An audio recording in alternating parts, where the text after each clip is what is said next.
مولاي صل وسلم دائما أبدا على حبيبك خير خلق كلهم.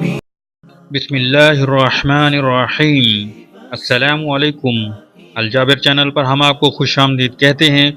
آج کی ویڈیو میں ہم آپ کو حیوانات قرآنی کے سلسلے میں البقرہ یعنی گائے کے بارے میں بتائیں گے۔ اس سے پہلے تمام دوستوں سے گزارش ہے کہ جنہوں نے ابھی تک ہمارے چینل کو سبسکرائب نہیں کیا تو سبسکرائب کر لیں اور ساتھ گھنٹی کے بٹن کو دبا دیں تاکہ ہماری ہر نئی آنے والی ویڈیو سب سے پہلے آپ کو مل سکے۔ شکریہ۔ بقرہ یا البقرہ جس کا معنی ہے گائے، اور یہ صیغہ واحد میں ہے اور اس کی جمع بکر یا البکر یا بکرات ہے۔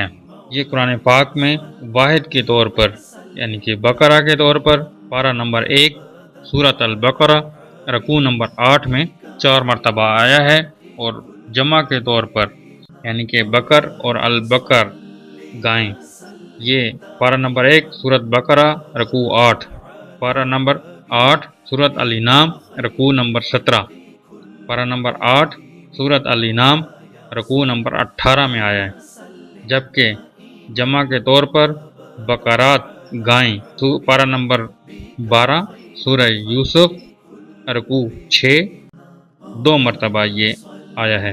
صیغہ واحد میں یہ لفظ 4 مرتبہ آیا ہے، اور چاروں مرتبہ اسی صورت میں جو سورۃ بقرہ سے موسوم ہے، چاروں مرتبہ ایک ہی سیاق میں یعنی بنی اسرائیل کے حکم ذبح گائے کے سلسلہ میں ہے۔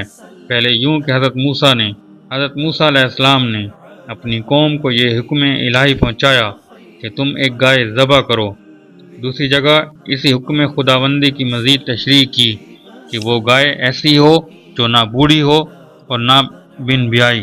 تیسری بار ان لوگوں کو جواب میں پھر تشریح کہ وہ گائے ایسی ہو جو خوب گہرے زرد رنگ کی ہو، اور چوتھی مرتبہ یہ ایک تصریح کہ وہ گائے ایسی نہ ہو جو محنت کرتی ہو، زمین جوتتی ہو۔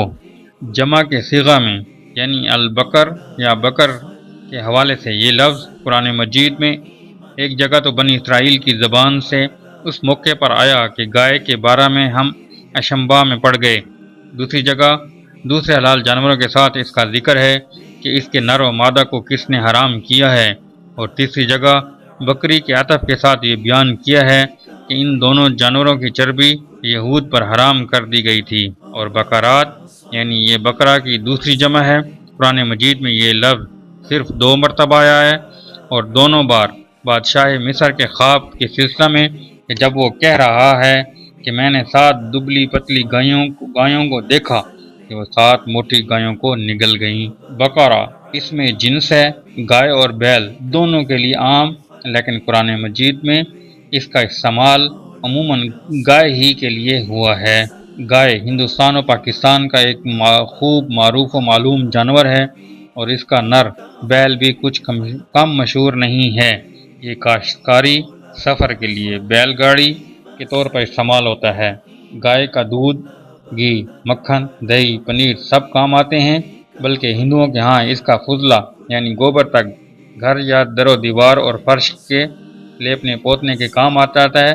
گائے کا گوشت طبی حیثیت سے اچھا نہیں سمجھا گیا، تاہم اس کا نسبتاً سستا ہونے کی بنا پر اس کا استعمال ہندوستان میں غریب مسلمانوں میں زیادہ ہے۔ گائے کا چمڑا بھی بڑے کام کا ہوتا ہے، اس سے جوتے، سلیپرز، چپلیں، ہر قسم کا چرمی کا سامان اس سے تیار ہوتا ہے۔ گائے کا وجود دنیا کے اکثر ملکوں میں پایا گیا ہے، گرم آب و ہوا کے ملکوں میں بھی اور سرد آب و ہوا کے خطوں میں بھی۔ گایوں کی قسمیں رنگ اور جسامت دونوں کے اعتبار سے بہت سی پائی گئی ہیں، بعض بڑی ڈیل ڈول والی اور خوب فربہ تیار، اور بعض بہت چھوٹی دبلی ہلکی پھلکی، کوئی سفید کوئی سیاہ وغیرہ۔ دودھ کی مقدار کے اندازے سے بھی مختلف ہیں۔ گائے کی تقدیس اور مقدس ہونے کا بھی بہت سے ملکوں اور قوموں میں رواج رہا ہے، مصر، یونان، ایران، کریٹ وغیرہ، اور ہندوستان میں تو نوبت اس کی پرستش تک آ گئی ہے، اور اس کی حیثیت ایک مستقل دیوی یا دیوتا کی ہے۔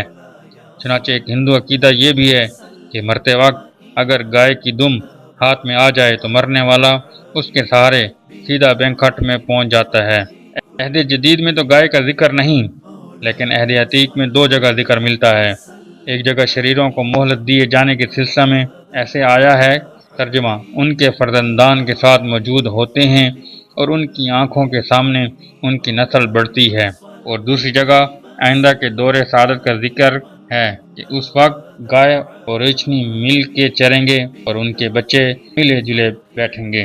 اسرائیلیوں میں ایک دستور یہ بھی تھا کہ جب کوئی شخص قتل ہو جاتا تھا اور اس کے قاتل کا پتہ نہیں چلتا تھا تو ایک خاص قسم کی گائے، چھوٹی گائے جسے بچھیا کہتے ہیں، کو لے کر ایک خاص ریک سے اسے ذبح کیا جاتا اور اس کے ذریعے قاتل کا پتہ چلایا جاتا تھا۔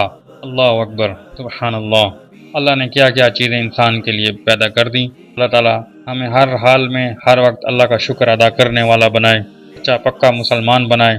آمین ثم آمین۔ شکریہ۔